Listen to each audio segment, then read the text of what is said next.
আসসালামু আলাইকুম। সাতক্ষীরা জামাত ইসলামের এমপি সাহেবের ঘটনা আপনারা সবাই দেখেছেন। গেল 2 দিন ধরে তার এই ভিডিও নিয়ে যদি কনক্লুশনে আসি তাহলে বিষয়টা এরকম দাঁড়াবে যে ইয়েস, এই ভিডিওটা সত্য, তিনি অপরাধ করেছেন। তার এই এখন সে বিয়ে করেছে বা বিয়ে করবে ওই মেয়ের সাথে যেই ঘরের ভিতরে যেটা নিয়ে কয়েকজন আপনার বাকবিতণ্ডা করছে, সেই ভিডিওটা দেখেও আমার যেটা মনে হয়েছে যে মেয়েটা স্বেচ্ছায় তার সাথে গিয়েছে এবং সম্ভবত বিয়ে হয়তো হয়েছে বা বিয়ে করতেও বোধহয় ওই মেয়ের কোনো সমস্যা নাই, এরকম কিছু একটা। কিন্তু তারা যেটা করেছে সেটা গোপনে করেছে, গোপনে আরেক জায়গায় গিয়ে করতে চেয়েছে। তো এটা বিবাহ বিবাহ বহির্ভূত হোক বা বিবাহ করেই হোক, যেটাই হোক, জামাত ইসলামের একজন নেতা এইটা যেটা করেছে এটা অপরাধ। অন্তত জামাত ইসলামের কাছে এটা বাংলাদেশের মানুষ আশা করে না। আমার বেশিরভাগ ফলোয়ার, আমাকে যারা পছন্দ করে, আমি যদি বিএনপিকে ধরি, বিএনপি আমাকে এই মুহূর্তে যদিও, যেহেতু আমি তাদের একটা অবস্থান নিয়েছিলাম নির্বাচনের সময়, তারা আমাকে হয়তো এখন 80 ভাগ বা 90 ভাগ মানুষ আমাকে পছন্দ করে। বাদ বাকিরা, তাদের আমার প্রতি ক্ষোভ আছে, অভিমান আছে, অভিযোগ আছে। বাট তারাও ভারত বিরোধিতার কারণে আমার প্রতি তাদের ভালোবাসা আছে। বাট জামাত ইসলামকে যদি জিজ্ঞেস করি, আমি মনে করি যে 100% জামাত ইসলামের নেতা কর্মী তারা আমাকে পছন্দ করে। তো তাদের প্রতি আমার সত্যি খারাপ লাগছে যে এরকম একজন বয়স্ক মানুষ আমাকে যদি জিজ্ঞেস করেন, ভাই আমি সত্যি কথা আমি মারা যাইতাম, আমার পক্ষে পৃথিবীতে বেঁচে থাকা এরপরে এটা সম্ভব হইতো না।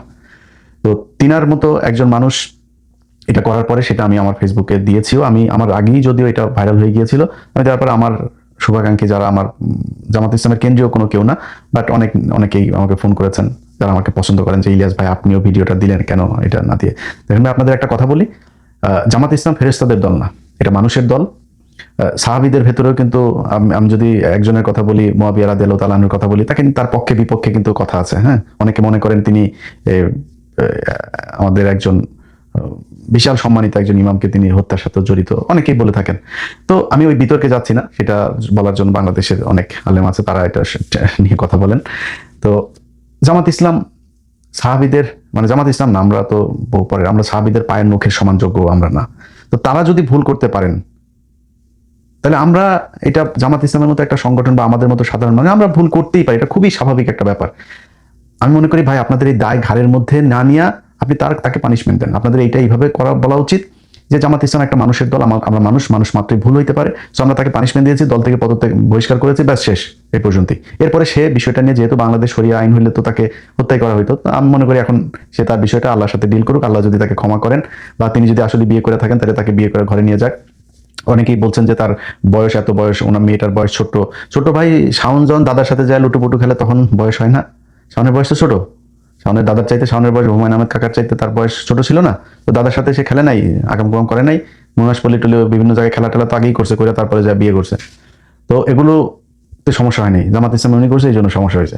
এখন জামাত ইসলামের ভাইদেরকে বলবো, জামাত ইসলামের নীতি নির্ধারণী পর্যায়ে যারা আছে তাদেরকেও বলবো যে ভাই, ওনার পানিশমেন্ট দেন, ওনার দল থেকে বহিষ্কার করে তারপরে আপনি কলঙ্ক মুক্ত হন। জামাত ইসলামের ভাই খালি উনি একা না, আমি সরাসরি বলি, ওনার মতো এরকম আরো 4 জন 5 জন 10 জন 20 জন থাকতে পারে, এই একই কাজ তারা হয়তো গোপনে গোপনে করছে, ধরা পড়ে নাই তাই ভালো। আমাদের বাংলাদেশে একটা সমস্যা হলো যে ধরা না পড়ছে যে সে ততক্ষণ পর্যন্ত সে ফেরেশতা, ধরা পড়লে তার মতো অপরাধ আর কেউ করে নাই। সবাই এখন উঠে পড়ে লাগছে জামাত ইসলামের ওই লোকের বিরুদ্ধে, সবাই অ্যাজ ইফ মানে বাংলাদেশের মানুষ মেয়েদের দিকে চোখ তুলে তাকায় না। অবাক হয়ে দেখতেছি ভাই, গোলাম ময়লা রনির মতো লোক, যে বড় বউকে বলছে যে আমার মেশিন চলে না, ছোট বউর সাথে যায় মেশিন চালায়। আমার আমার ইউটিউবে আছে, এখন আমার ইউটিউব চ্যানেলে যায়েন, সেখানে তার সেই ছোট বউয়ের পুরো অডিও আছে। ছোট বউরে বলছে যে ছোট বউর সাথে মেশিন চালায়, বড় বউরে বলছে আমার মেশিন কিন্তু ঠিক নাই। শুনছেন না? এই কথা তার নিজের বউ বলছে। তো সেই গোলাম মাওলা রনির মতো একটা লোক, কালকে আমি কিছুক্ষণ আগে একটা পেজে আপনার তার ইয়েটা আমার টাইম লাইনে এসছে, সেখানে দেখি যে সে আমিরকে নিয়ে, জামাতের আমিরকে নিয়ে একটা পোস্ট দিয়েছেন। তো আমি সেখানে গেলাম, যাওয়ার পরে দেখি যে 8-10টা পোস্ট করেছে শুধু এই সাতক্ষীরার এমপি সাহেবের এটার বিষয় নিয়ে। বিশ্বাস করেন, গোলাম ময়লা রনির বউয়ের যে অডিও আমি ছাড়লাম, ওইটা ছাড়ার পরেও আমার পক্ষে বাঁচা সম্ভব হইতো না। সেই ব্যক্তি এরকম কোনো ঘটনা যদি আমার আসতো, যদি বেঁচেও থাকতাম, আমি 4-5 দিন সোশ্যাল মিডিয়াতে আসতাম না। ও এই লোকের নিয়ে এগুলো বলে, লুচ্ছা তুই যে আকাম কুকাম করছিস, বড় বড় মেশিন চলে না বলে আরেক বেটির গোপনে বিয়ে করে তারপরে আরেক জায়গায় গিয়া থাকিস, তুই কেমনে এটা নিয়ে আলোচনা করতে আসিস? এও কথা বলে। এখন অন্যান্য রাজনৈতিক দলের কথা যদি বলি ভাই, নাম ধরে বললাম না, কিন্তু সবার পাশার নিচেই না গু আছে, একটু হাত দিয়ে দেখেন বহু জায়গা থেকে। আপনাদের এই যে বিএনপির মহাসচিব মহোদয় আছে না, মহাসচিব মহোদয় নিয়ে আপনারা তো আলাপ টালাপ করেন না। আপনাদের মহাসচিব মহোদয় আপনাদের দলের কেন্দ্রীয় এক নেতা, যেই নেতা কোভিডের পরপর মারা গিয়েছে, তার বউরের সাথে লুটোপুটু করেছেন। শুধু তিনি একা না, দলের আরো 3-4 জন বহু বড় বড় মন্ত্রী তিনারা এখন তার সে বউর সাথে লুটুপুটু করেছেন। তো আমি মাঝখানে একটা দিতে চেয়েছিলাম না, কয়েক সেকেন্ডের একটা প্রোমো দিলাম না, ট্রেলার দিলাম, আপনার একটা পর্ব আসছে আগামীকাল, ওইটা দেওয়ার পরে কাপড় চোপড় নষ্ট হয়ে গেছিল বেশ কয়েকজনের। বিশাল বড় এক জায়গা থেকে ফোন করে তখন বললো যে ভাই নতুন একটা সরকার আসছে, আপনি এই মুহূর্তে এটা দিলে দেই নেই, চেপে রেখেছে। কারণ বিএনপির সাথে তো আর আওয়ামী লীগের মতো অবস্থায় আমরাও যাইতে চাই না, বিএনপির সাথে তাল মিলায় চলে যেতে চাই যতক্ষণ পর্যন্ত তারা ভারতের সাথে আওয়ামী লীগের মতো নিজের পিছন পশ্চাৎ দেশ ভাড়া না দিয়ে দেয়।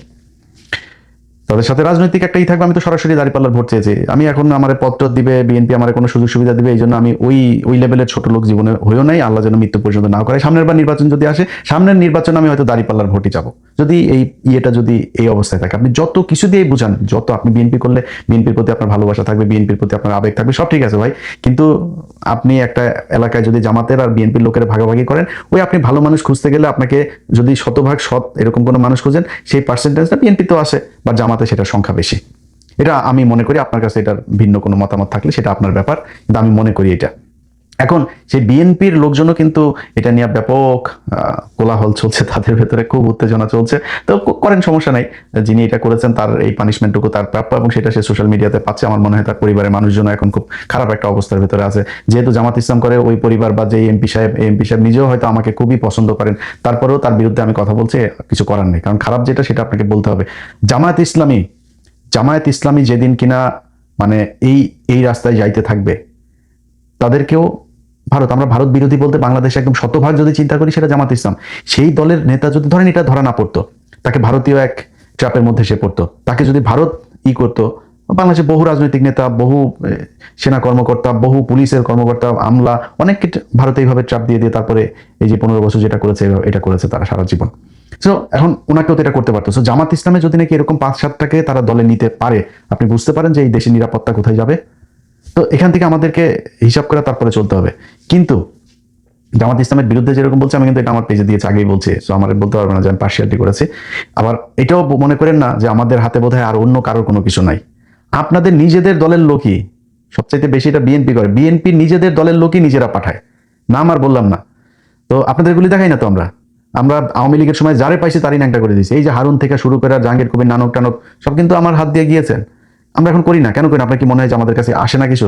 আসে, কিন্তু করি না, কারণ আপনাদের সাথে তো আমাদের সেই বিরোধ তৈরি হয় নাই। কারণ আপনি যখন দেখবো আপনি দেশের বিরুদ্ধে অবস্থান নিয়েছেন, ভারতের পক্ষে কাজ করবেন, ওই দিন দেখবেন ইলিয়াসের কাছে কার কারটা আছে। আপনি ফেসবুক বন্ধ করে দেবেন, ইউটিউব বন্ধ করে টিকটকে যায় ছাড়বো, টেলিগ্রামে ছাড়বো, হোয়াটসঅ্যাপে ছাড়বো, কয় দিকে আটকাবেন আপনি? আর এই জিনিস ছাড়ার পরে আপনি কই ছাড়ছেন ওইটা ম্যাটার করে না, ফেসবুকে না ইউটিউবে ছাড়ছেন ম্যাটার, যে কোনো এক জায়গায় খালি দিয়া দিবেন, ওটা সারা দেশে দেখবেন ছড়াই গেছে। আপনি আমার পেজ বন্ধ করে লাভ নেই। তো আমরা সেই জায়গায় যাইতে চাই না, বিএনপির সাথে সেই সম্পর্ক আশা করি হবেও না। যা হচ্ছে এখন পর্যন্ত, চীন সফর পর থেকে যা ঘটছে সোফার এখন পর্যন্ত আলহামদুলিল্লাহ গুড। আমরা যদি দেখি বাংলাদেশের বর্তমান সরকার আবার ভারতের সাথে গিয়েছে, তখন তো আমাদের ভাই আপনাদের বিরুদ্ধে যাইতে হবে। সিদ্ধান্ত আপনাদের, আপনারা যেরকম করবেন, আমার পদ দেওয়ারও দরকার নেই, আমার আপনার সুবিধা দেওয়ারও দরকার নেই। আমার জীবনে ভাই মানে হাজার হাজার কোটি, শত শত কোটি টাকার মালিক হওয়ার ইচ্ছাই নাই। আপনি আমার করবেন কেমন? আমি চলাফেরা চলতে পারি, আমার যা খাইতে মনে চায়, ঘুরতে মনে চায়, যেটা কিনতে মনে চায়, আলহামদুলিল্লাহ আমি একটু চললেই হয়েছে। আল্লাহর কাছে খালি বলি যে আল্লাহ আমাদের চলায় নিয়ে যাও, আটকায় দিও না কোনো জায়গায় গিয়ে, যেন কারোর কাছে হাত না পাত্তায়। এর বাইরে কোনো কিছু না। আপনার কাছে আমি কিছু চাই না, জাস্ট ভারত থেকে দূরে থাকতে হবে আপনাকে, এর বাইরে কোনো কিছু নেই। এখন এই বিএনপি এবং অন্যান্য আওয়ামী লীগ সহ তারপরে সাধারণ মানুষ যারা এগুলো করছে, এটা তো ভাই ট্রল এটা করবে, এটা কোনো ব্যাপার না। বিএনপির আজকে একটা কেউ কিছু পাইলে জামাত ইসলামের লোকজনও, শিবিরের পোলাপানো, তারাও এইভাবে ট্রল করবে, এটা খুব স্বাভাবিক। কিন্তু একটা বিষয় আমার মাথায় আসে না, সেটা হলো বাংলাদেশের প্রতিটা গণমাধ্যম, অলমোস্ট প্রতিটা গণমাধ্যম এটা নিয়ে নিউজ করেছে। এটা কি বাংলাদেশের মেইন স্ট্রিম গণমাধ্যমে নিউজ করার ব্যাপার? এটা কি হয় বাংলাদেশে? সবসময় এরকম হয়? আপনারা কি মানে, আমি ধরেন আওয়ামী লীগের সময় হারুনের টুনটুনি দেখানো হয়েছিল না? হারুনের টুনটুনি যখন দেখালাম, আপনারা সোশ্যাল মিডিয়াতে নিউজ করছিলেন। জাহাঙ্গীর কবির নানক এটা বের করার সময় নিউজ করছিলেন আপনারা সোশ্যাল মিডিয়াতে। পরিমণি যখন কিনা ওই যে সাকলা ইন্ডিয়া নিয়ে করলো, তখন আমি ভিডিও ছাড়লাম, তখন আপনারা নিউজ করছেন কি ইলিয়াসের হাতে কিভাবে গেল এই ভিডিও। আপনারা কিন্তু ওইটা নিয়ে নিউজ করেন নাই, আমার এইভাবে কি। কিন্তু এখন জামাত ইসলামের একজন এমপির বিরুদ্ধে এটা হওয়ার পরে প্রতিটা গণমাধ্যম অলমোস্ট শুধু নিউজ করেই নাই, ফলো আপ নিউজও 4টা 5টা 10টা 15টা পর্যন্ত ফলো আপ নিউজ করছে, এরকম গণমাধ্যম আমাদের দেশে আছে। তো আপনারা ব্যক্তিগত আক্রমণ থেকে নাকি আপনারা বেঁচে থাকেন, এগুলো নাকি ব্যক্তিগত বিষয়। তো ব্যক্তিগত আক্রমণ করে না, ব্যক্তিগত আক্রমণ জামাত করলেই তখন খালি ব্যক্তিগত আক্রমণ করা যায় নাকি, অন্যদের বেলায় করা যায় না? জামাত ইসলামের নেতাদেরকে মিথ্যা আপনার বানায় বলছেন যে তারা নাকি এই মতিউর রহমান নিজামী হরিণ এনেছে, মেয়ে নিয়ে তারপরে পাকিস্তান ক্যাম্পে নিয়ে দিয়ে আসতো। তো আপনি তার এই যে মিথ্যা কথাটা বললেন, মিথ্যা কথা বলে লোকটার ফাঁসি দেওয়ালেন, এগুলো আপনাদের আপনাদের নিউজ পত্রিকা টেলিভিশন আপনারা এগুলো প্রচার করেছেন, আপনারা এগুলো অনুসন্ধান দেখায় তারপরে মিথ্যা ইতিহাস বানায় তারপরে তাদেরকে ফাঁসি দেওয়া হয়েছে। তখন ব্যক্তিগত আক্রমণ ছিল না। অতএব আমরা লেভেলটা মানে এই একদম লেভেলই দেখতে চাই, ফিল্ডটাকে লেভেল দেখতে চাই, যাতে দুই দল সমানভাবে খেলতে পারে।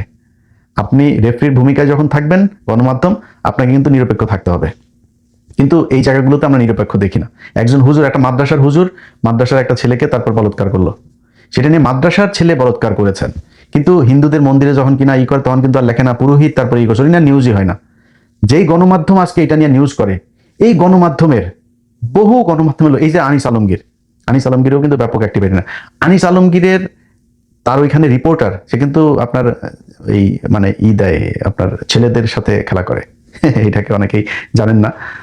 জেলখানাতে গিয়া কিন্তু সে খুব ভালো ছিল, সব ছেলেদের পাইছে ওইখানে, হ্যাঁ ওইখানে গিয়া লাগালাগি করছে, ভালো লাগছে তার কাছে, আমার ধারণা।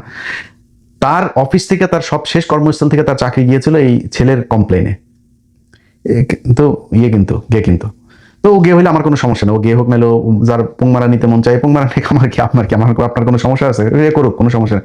কিন্তু এরা এই যে জামাত ইসলামের এর ব্যাপারে ব্যাপক আলোচনা, এমন কোন গণমাধ্যম আছে, এমন কোন গণমাধ্যম যেখানে নিজেদের ভিতরে নিজেরা লাগালাগি করে নাই? আমি ওই মাঠ থেকে আসি নাই, আমরা ওই মাঠে দেখে আসি নাই কি হয় ওইখানে, মতো নিজের চোখে দেখে আসছে এগুলো। সো আপনারা যে এই একজন আরেকটা মেয়ের সাথে, ধরেন জামাত ইসলামের আমির এই এমপি সাহেব এক মেয়ের করছে, আচ্ছা এটা কি বাংলাদেশের আইনে নিষিদ্ধ একটা মেয়ের সাথে করে? এটা তো আপনারা শরিয়া আইন চান না, তো শরিয়া আইন চান না, শরিয়া আইন অনুযায়ী হইলে তার বিচার হবে। একটা মেয়ে যদি স্বেচ্ছায় আর একটা পুরুষের সাথে বাংলাদেশে শুইতে চায়, এটা তো বাংলাদেশের আইন আপনাকে অ্যালাউ করছে, আপনি সমস্যা নাই তো। আরেকজন ওইখানে ধরে নিয়ে বলছে পুলিশের কাছে, পুলিশের মেয়ে তোমার বলছে পুলিশের কাছে নিয়ে যাইতে, এটা কি কোনো আইন? কিন্তু এখন যে পরিস্থিতি তৈরি করা হয়েছে, মনে হয়েছে এটা বিশাল বড় অপরাধ। এই একই অপরাধ যখন গণমাধ্যমের কর্মীরা করেন, বাংলাদেশের এমন কোন জায়গা আছে রে ভাই, পুলিশ বলেন, আর্মি বলেন, আর্মির ভিতরে এরকম শুনেছে যে বউ পাল্টায়, জানেন? এটাই বাংলাদেশে ঘটেছে, এই বাংলাদেশে। এবং আপনার না যায় না, আন্দাজে বলছি না, খুব কনফার্ম হয়ে তারপরে বলছি। তো এই হচ্ছে ঘটনা। আমরা গণমাধ্যমের কাছে এই যে এবার যেটা দেখলাম, সামনে যদি আবার কারোর বেটের হয়, গণমাধ্যম যেন আবার সেটা নিয়ে নিউজ করে, আমরা দেখবো না, তখন বুঝবো না যে আসলে ঘটনাটা কি। সবশেষ আবারও প্রিয় সংগঠন জামাত ইসলামকেই বলি, আপনাদের কাছে বাংলাদেশের মানুষের চাওয়া অনেক, আপনারা ক্ষমতায় যাইতে পারছেন কি পারেন না, এই সামনেও পারবেন কি পারবেন না সেটা বিষয় না। ওই বাংলাদেশের মানুষ আপনাদেরকে ভোট দিয়েছে, সামনেও ভোট দিবে আপনাদেরকে। এখনো মানে যদি ন্যায়ের পক্ষে সবচেয়ে বেশি মানুষ কোনো সংগঠন থাকে, সেটা আপনাদের এখানেই আছে, এটা মনে করে বাংলাদেশের মানুষ। আরো দায়িত্বশীল হবেন। শুধু জামাত ইসলাম না, বাংলাদেশের যত রাজনীতিবিদ আছে, আপনাদের কাছে অনুরোধ থাকবে, ভাই আল্লাহর ওয়াস্তে, এই লোকটা আজকে যদি ভারতীয় ট্র্যাপে পড়তো, তাহলে ভারতের হয়ে কাজ করতো। আপনাদের ভেতরে অনেকে আছেন ভারতীয় হানি ট্র্যাপে পড়েছেন, আস্তে করে হয় বলে দেন যে ভাই আমার এরকম কিছু একটা আছে, বা সেখান থেকে আর সরে যান, বা ওই এই রাজনীতি থেকে সরেন, যে আমাকে দিয়ে আর ব্ল্যাকমেল করে কিছু করাইতে পারবে না, নাইলে দেশ থেকে বের হয়ে যান। সবচেয়ে সুন্দর যেটা হইতে পারে, মানুষের কাছে মাপ চান যে ভাই আমি মানুষ হিসাবে এই পাপটা করেছি, আমার যদি এরকম কিছু বের হয় আপনারা আমাকে মাফ করে দিন, আমি দেশের বিরুদ্ধে যাইতে চাই নাই, এই জন্য আমি এটা স্বীকার করে নিলাম। কারণ আমাকে দিয়া, আমি যদি এটা স্বীকার না করতাম, তাহলে আমাকে দিয়ে ওরা এই ভিডিও দিয়ে ওরা আমার দেশের বিরুদ্ধে এই কাজ করাচ্ছে, আমি সেটা করতে চাই না। এখন আপনাদের উপরে ছেড়ে দিলাম, বিশ্বাস করেন বাংলাদেশের মানুষ আপনাকে সম্মানের চোখে দেখবে। কারণ আমরা ওই যে ধরা না পড়লে সবাই সাধু না, আমাদের সবার জীবনেই কিন্তু এরকম ছোটখাটো পাপ টাপ এগুলো আছে, হ্যাঁ। অতএব আমরা কেউই সাধু না, কারো কম কারো বেশি, পাপ আমরা সবাই করি, ভুল করি, এই ভুলের ঊর্ধ্বে পৃথিবীর কোনো মানুষই না।